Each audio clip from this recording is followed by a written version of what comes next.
আসসালামু আলাইকুম। আশা করি সকালে ভালো আছেন। আজ আলোচনা করব ক্যাডেট প্রস্তুতির দুটি গুরুত্বপূর্ণ অঙ্ক নিয়ে। এক নম্বর ছিল একটি ঘরের দৈর্ঘ্য 15 মিটার এবং প্রস্থ দৈর্ঘ্যের তিনের দুই অংশ, মেঝের চারদিকে 1 মিটার ফাঁকা রেখে 50 সেন্টিমিটার বর্গাকার পাথর বসানো হলে কতটি পাথরের প্রয়োজন হবে। 2 নম্বর, কোনো পরীক্ষায় 80% গণিতে এবং 70% বাংলায় পাশ করে উভয় বিষয়ে 60% পাশ করলে শতকরা কতজন উভয় বিষয়ে ফেল করেছে। তাহলে 2 নাম্বার আগে করি। তাহলে এখানে উভয় বিষয়ে পাশ করেছে 60%, উভয় বিষয়ে পাশ 60%। এরপর যে বলছিল যে গণিতে 80% গণিতে, তাহলে এই 80-র ভিতরে মানে শুধু গণিতেও আছে আবার উভয় বিষয়েও আছে। তাহলে শুধু গণিতে বের করি, শুধু গণিতে পাস। তাহলে এই যে 80% আছে, এইটা হচ্ছে এর ভিতরে গণিত আছে এবং যে ছেলেটা গণিতে পাস করছে সে আবার বাংলাও পাস করছে, সেইটা আছে 80। তাহলে এখানে উভয় বিষয় 60 বাদ দিলাম। তাহলে শুধু গণিতে পাস 20%, তেমনি করে শুধু বাংলায়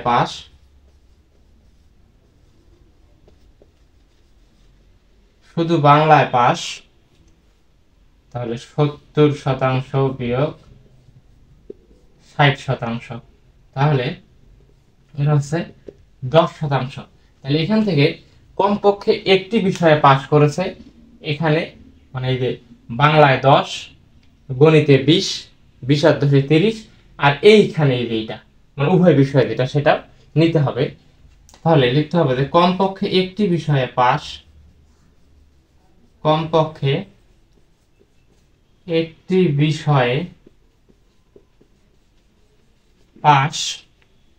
তাহলে যারা উভয় বিষয় করছে বাংলায় এবং গণিতে, যেহেতু কমপক্ষে কথা বলছে তাহলে সেটা নিতে হবে। কমপক্ষে একটি বিষয়ে পাস 60% যোগ 20% যোগ 10%, তাহলে কত হলো 60, 70, 80, 90%। তাহলে কমপক্ষে একটি বিষয়ে পাস করেছে 90%। তাহলে এখানে বলছে শতকরা কতজন উভয় বিষয়ে ফেল করেছে। তাহলে উভয় বিষয়ে ফেল, তাহলে 100% থেকে বাদ যাবে 90% সমান 10%। তাহলে এটা হচ্ছে উভয় বিষয়ে ফেল করা শিক্ষার্থীর সংখ্যা 10%। এরপরে একটি ঘরের দৈর্ঘ্য 15 মিটার এবং প্রস্থ দৈর্ঘ্যের 3/2 অংশ, মেঝের চারদিকে 1 মিটার ফাঁকা রেখে 50 সেন্টিমিটার বর্গাকার পাথর বসানো হলে কতটি পাথরের প্রয়োজন হবে।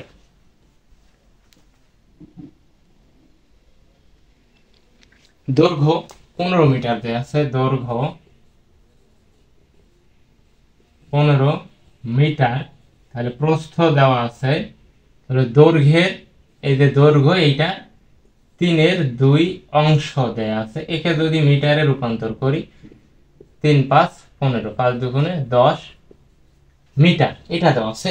এখন বলছে যে মেঝের চারদিকে 1 মিটার ফাঁকা রেখে 50 সেন্টিমিটার বর্গাকার পাথর বসানো হলে কতটি পাথরের প্রয়োজন হবে। তাহলে আমার মেঝের ক্ষেত্রফল প্রয়োজন আগে। তাহলে মেঝের ক্ষেত্রফল, তাহলে দৈর্ঘ্য গুণন প্রস্থ 15 গুণন 10 বর্গমিটার, তাহলে 150 বর্গমিটার। এখন চারদিকে 1 মিটার ফাঁকা রেখে, তাহলে 1 মিটার বাদে দৈর্ঘ্য বের করতে হবে, 1 মিটার বাদে প্রস্থ বের করতে হবে।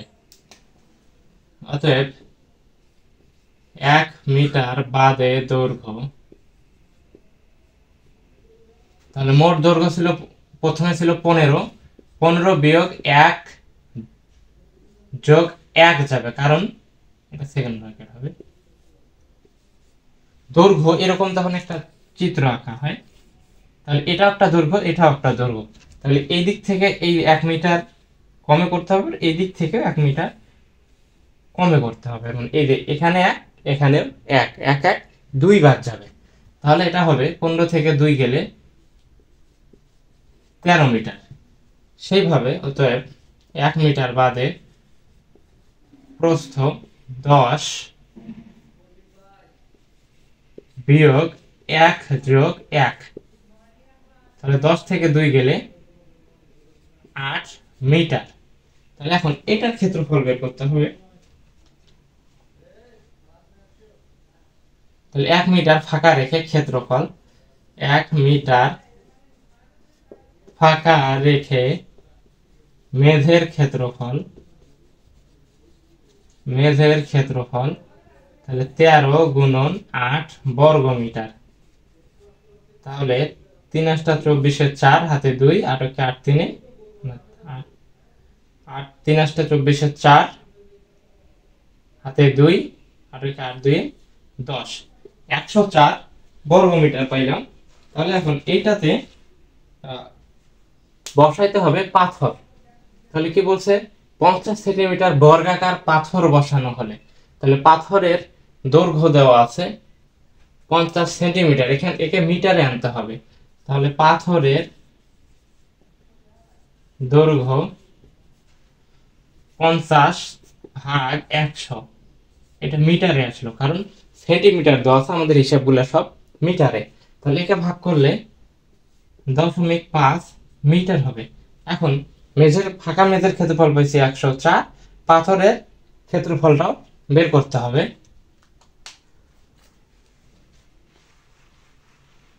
পাথরের ক্ষেত্রফল বের করে পাথরের ক্ষেত্রফল দ্বারা এই মেঝের ক্ষেত্রফলকে ভাগ করতে হবে। তাহলে পাথরের ক্ষেত্রফল 0.5 গুণন 0.5 বর্গ মিটার। তাহলে 5 5 25, 1 ঘর 2 ঘর পর দশমিক। এটা পাইলাম পাথরের ক্ষেত্রফল। এখন পাথরের ক্ষেত্রফল দ্বারা ভাগ করতে হবে মেঝের ক্ষেত্রফলকে, তখন আমরা পাথরের সংখ্যা পাবো। তাহলে পাথর লাগবে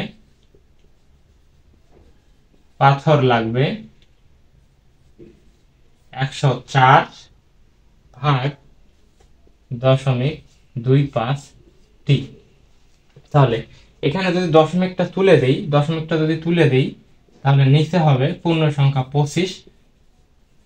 তাহলে দশমিকের জন্য উপরে 1, দশমিক তুলে দেওয়ার জন্য গুণ করতে হবে, দশমিকের জন্য 1, ডানে 2 ঘর, 2টা শূন্য দেওয়া আছে, মানে শূন্য দিতে হবে। এখন এটাকে ক্যালকুলেশন করলে যা হবে 25 1 25, 4 25 100, এটা যদি গুণ করি 4 4 4 16 6, হাতে 1, 4 0 0 1, 4 4, তাহলে 416টি পাইলাম হচ্ছে পাথরের সংখ্যা। এই ছিল আজকের আলোচনা। আশা করি সকালে ভালো বুঝতে পেরেছেন। ধন্যবাদ সবাইকে।